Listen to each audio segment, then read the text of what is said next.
under center. And here's the handoff to Showtime. Left side, breaks a tackle, cutting left outside the numbers to another first down.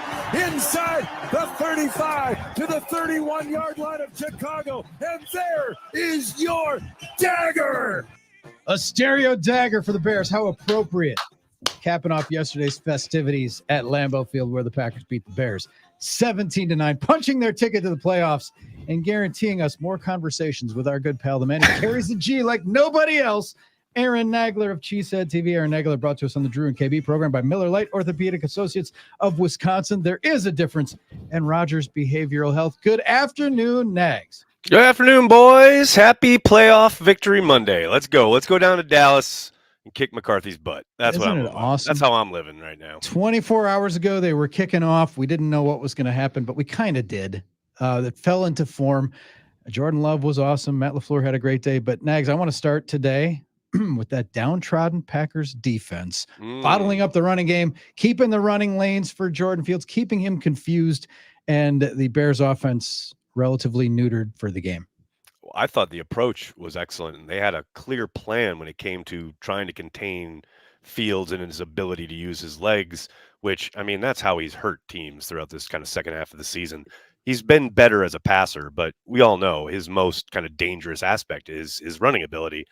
And, I mean, how many times this year have we watched the Packers just open up wide lanes for quarterbacks to take advantage of?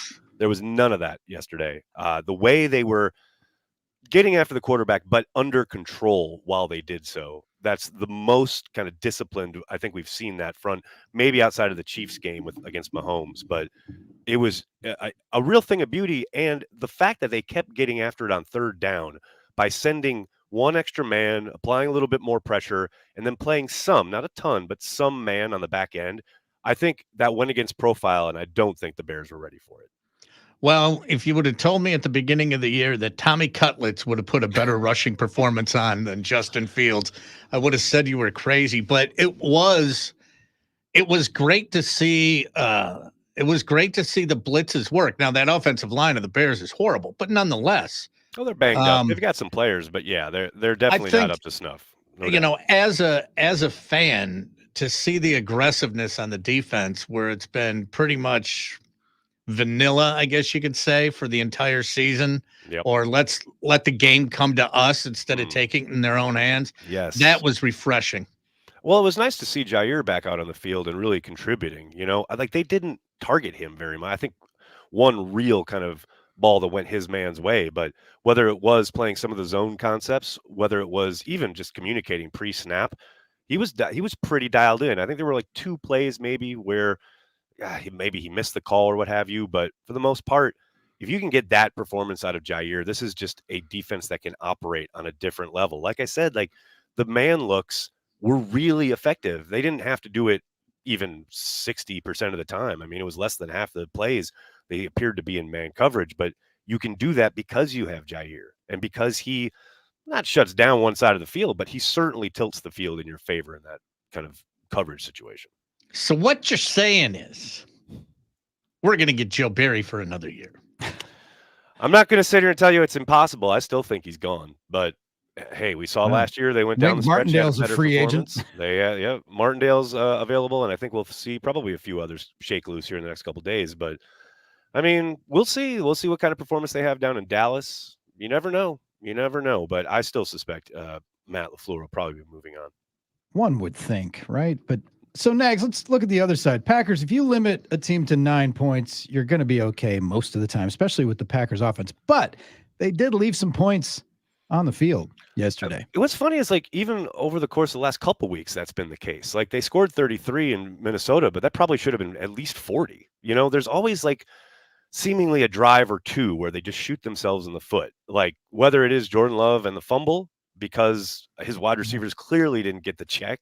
He tried to throw to the side where the three receivers were, and all of them were blocking. So that makes it a little difficult. So then he runs and he fumbles, and that's obviously taking points off the board because they were pretty much in control that drive and most drives. And then there's the sequence at the end of the first half.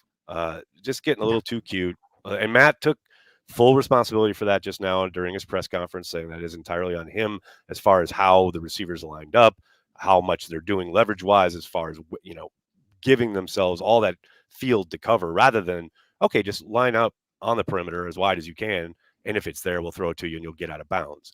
I just, it's one of those live and learn situations. But after Tucker Kraft dipped back inside and basically meant they had to burn that final timeout, at that, just kick it.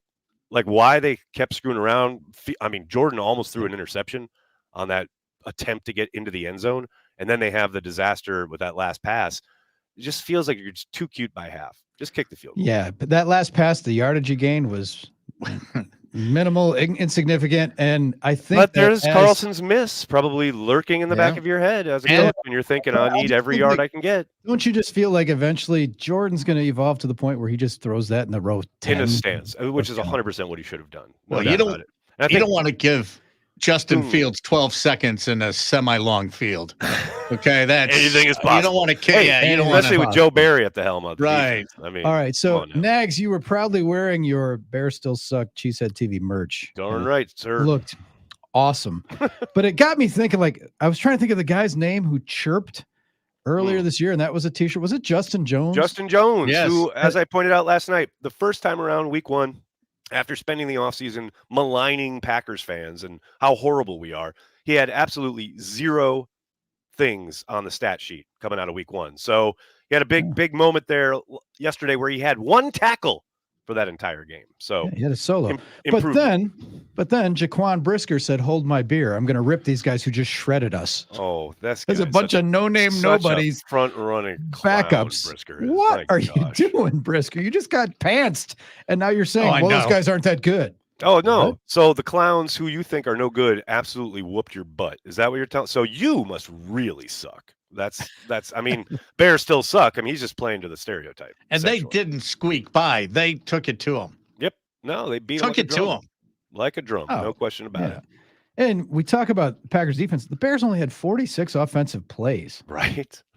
And what were they, like 2 of 11 or something like that on third down? The way the Packers were 7 and 10. And 3 of 11 Packers were 7 of 10. Yep. I mean, that's one of the major stories of the game right there. The fact that when you get into 3rd and long, you're done if you're Chicago. Like, Fields cannot produce in that situation. Whereas Jordan Love, how many times did he have like a free rusher in his face and just nowhere to go with the ball? Whether it's Aaron Jones on the crosser over the middle, whether it's Malik Heath sitting down in the zone, like he just knows where the ball has to go. We are chatting with Aaron Nagler, Cheesehead TV, a Monday and Friday guest on the Drew and KB program. We bookend the week, and this, of course, is playoff week. We got so much to unpack with this. But, Nags, have we reached a point with this Packers offense where maybe not going into Sunday, because that's playoff game, different circumstances, but heading forward, can we just, like, our default setting is Jordan Love's going to throw for 300, somebody's going to rush for 100, and somebody's going to catch 100. Can we just make that our default from now on? I mean, it's starting to trend that way, right? It's certainly starting to trend that way. They're productive. That it doesn't matter what style of defense they're facing. It doesn't matter who's in or who's out as far as injuries go. They're just productive. And that's a testament to, of course, the guys in the field, but I think you got to give some shine to John Dunn, the tight ends coach, Jason Vrabel, the wide receivers coach. The start of this season, those gentlemen were not being talked about unless it was in like less than flattering tones, and their charges have absolutely developed at a rate that is alarming. I mean, in a great way, but I can't recall one player improving as much as this entire kind of, wide receiver group, tight end group. Every single week, guys are making plays, whereas earlier in the year, they weren't even running the right routes. It's really impressive. When you watched that yesterday, I thought, well, it's weird that they didn't incorporate Musgrave more. They must be easing him back in. Then we find out today, like, we didn't know he was going to be able to play. He wasn't in the game plan, like really. Friday at some there point, was there's a couple of 12 personnel things where it was Tucker Kraft and Josiah DeGuara. I'm like, that's not what I expected. I know, right? And Ben Sims is out there like, that is not Luke Musgrave. But hey, he got a catch. He got hit. He took it fine. It seems like he came out no worse for wear. So hopefully you see a little bit more of him down in Dallas. Because I'll tell you what, I like the idea of Musgrave's speed on that carpet down in Dallas. I think they could really cause some problems. That's going to be fun. Nags, KB was saying earlier he thought the refs were horrible. It always plays out different in the press box than it does when you're watching on the television. But one thing about these refs, each team had one penalty. I was just going to say, they let them were play. not invasive. From that standpoint, I did look up, and when because it was dinner time and getting stuff in the oven. I did look up when the game was over, and it was 6:10. And these games go fast when there's Well, no that- penalties. penalties. The first half came and went. I mean, it was a 2-minute warning, and I was like, the Packers have had the ball 2 times. Like, that was concerning because they only had 7 points on the board. But yeah, no, the officials let them play, which I appreciate. Like, I'd much rather that than the opposite, right? The problem, of course, was, and I kind of mentioned this on one of my videos at Cheesehead TV, it's like the NFL is gaslighting its own fans because you've got the DJ Moore catch, which wasn't a catch. I mean, ball hit the ground. That's the reason Matt challenged it, but they tell you that's a catch. And then you go to the Bo Melton play in the end zone. That And that's wasn't not a catch. I mean, I just don't understand. I don't like, there are different rules between like in the field of play comparative to in the end zone. Why? Like a catch should be a catch. They don't know what a catch is. I know, and that's the other problem is they've utilized the last decade to fruit around with the rules. It's a football move, and what? They've lawyered up the rule book so badly that nobody knows anymore. I mean, not even the people charged with knowing know it. And this is my rule. I think this rule should be implemented regarding instant replay. Because when instant replay came into the league, since that time, video technology, replay technology has gotten so detailed that in order to review a play, they should not be able to slow down the replay more than 50%.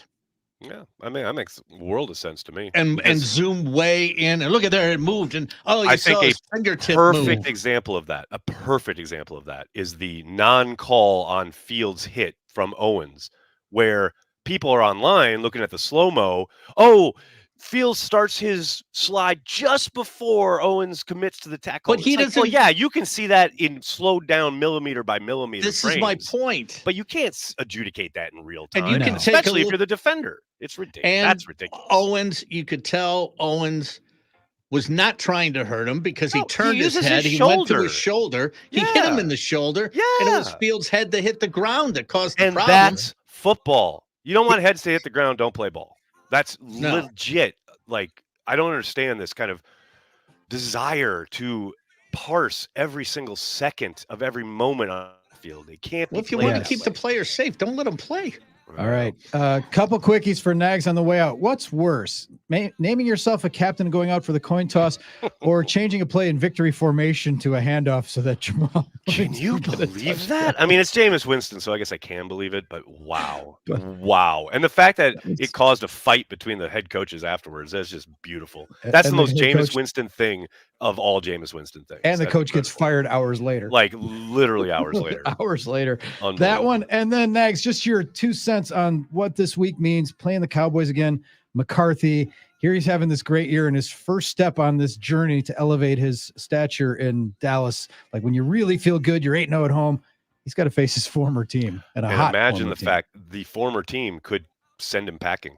If they don't win, that's all the pressures in Dallas. You know what I mean? I mean, the Packers are in the beginning of a journey where they want to go win a Super Bowl with Jordan Love eventually, right? There's very small expectation that that's going to happen in 2023. For the Cowboys, it's everything. I mean, Mike goes into this game knowing that if he loses, he's probably out of a job. I mean, talk about a pressure situation. I love it for the Packers. I do feel kind of bad for Mike, but hey, that's life in the NFL. Can't wait. And then the last thing, next, I thought looking at the matchup, I'm sitting with Kuhn like 10 minutes after the game, like, oh, they're going to play a primetime game. It's either going to be Sunday or Monday night.